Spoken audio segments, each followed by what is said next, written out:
Napakasakit para sa mga residente ng Barangay Daraitan sa Tanay Rizal at pati na rin sa mga motorista ang daan mula Marcos Highway Crossing sa Tanay patungo sa Barangay Daraitan na hanggang ngayon ay hindi pa rin naayos ng Rizal Provincial Government.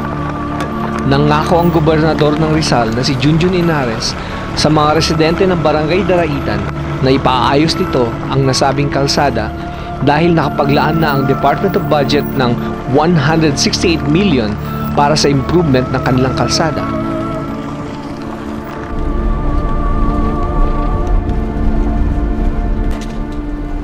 Ngunit hanggang ngayon ay nagtitiis pa rin ang mga residente at motorista sa kalsadang malubak, maalikabok at kapag tag-ulan ay puro putik.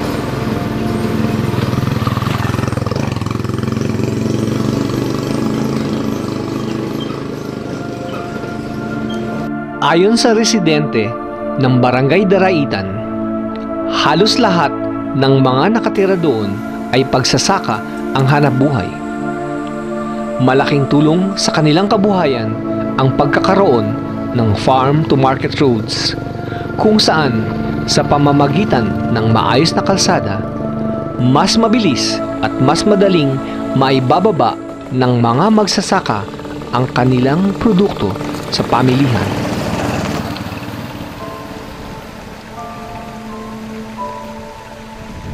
Kung kaya't nagsusumamo ang mga residente ng Barangay Daraitan, Tanay.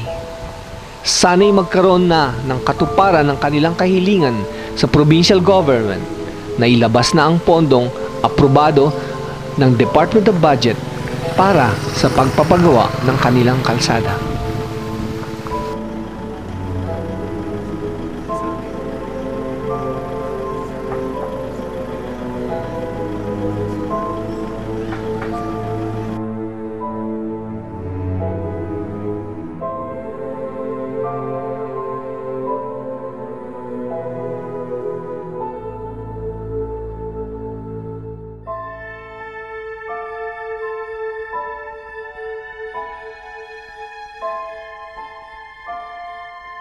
Ayon pa sa ibang residente, mayroong bahagi ng Daraitan Road ang sementado, subalit nagmula pa ito sa pondo ni na Senador Loren Legarda at Jinggoy Estrada kasama si Gibo Teodoro na tumakbo bilang Pangulo.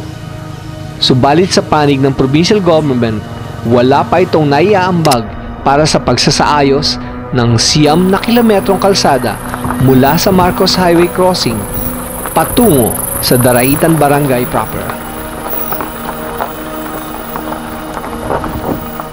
Subalit sa panahon ng tagulan kung saan tumataas ang tubig, hirap pa ring makatawid ang mga mamamayan sa mapanganib na ilog kung saan buhay ang nakasalalay sa pagsubok na pagtawid.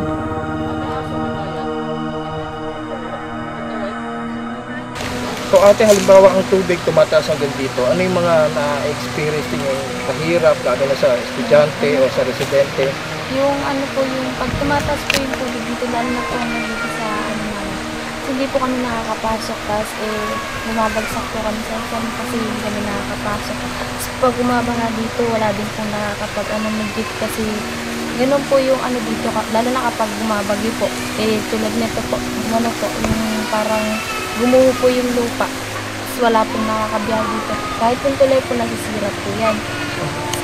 Lahat po ng ano dito ng mga bahay sa tabing ilog inaanod. Tsaka po lagi pong may naaanod sa mga tao. Pag tumatawid po sila na hindi nila kaya. Ay, may namamatay? Opo. May namamatay po. So ano yan? Wala bang sa provincial government ito? Ano bang anong plano dito? Wala bang nababalitaan ng project? Wala po. So parang hindi pa rin pinapansin ito to?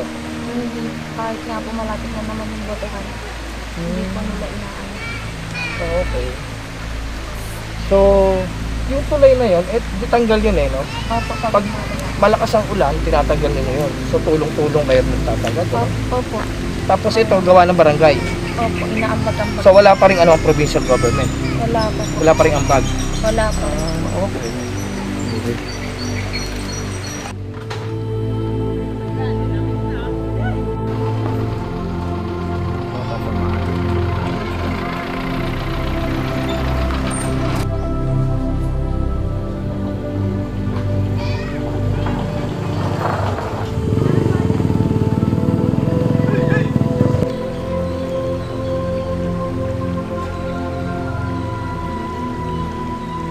tumaas na ho yung tubig na mula na galing doon po, paano po, ano yung mga pasakit, mahirap na ginagawa sa residente?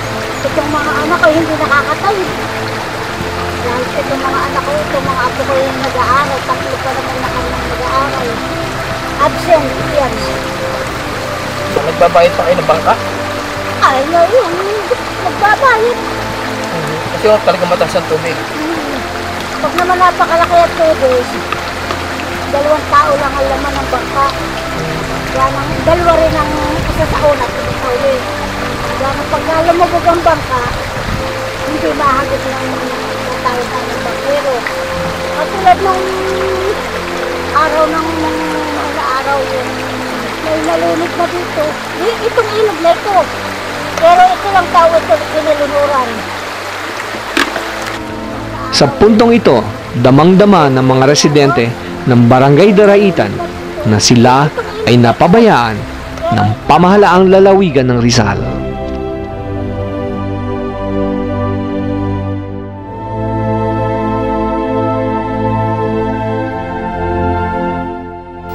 Hindi nakakaano. Pag sa daan, mahirap po magdala ng mga kalakan. Tapos pag baha, hindi ko nakakaano yung driver kasi taga-Daraitan ko eh. Pabalik-balik. Wala Rizal government. Kasi sila may ako no? Ganun lang din po. Tsaka yung mga local ano? Ano, minsan, lalagyan ng project, ganun, hanggang ganun lang, hanggang plano, wala naman po natutupad. Para ano po, kahit lumakahilo, makakalabas-pasok ang tao. Kung may aksidente sa loob na emergency, makakalabas. Pag ano kasi malaking ilog, may emergency, hindi pwede magtawid ng bangka. Masyadong Lalo pag ano, mamamatay na lang dun sa loob.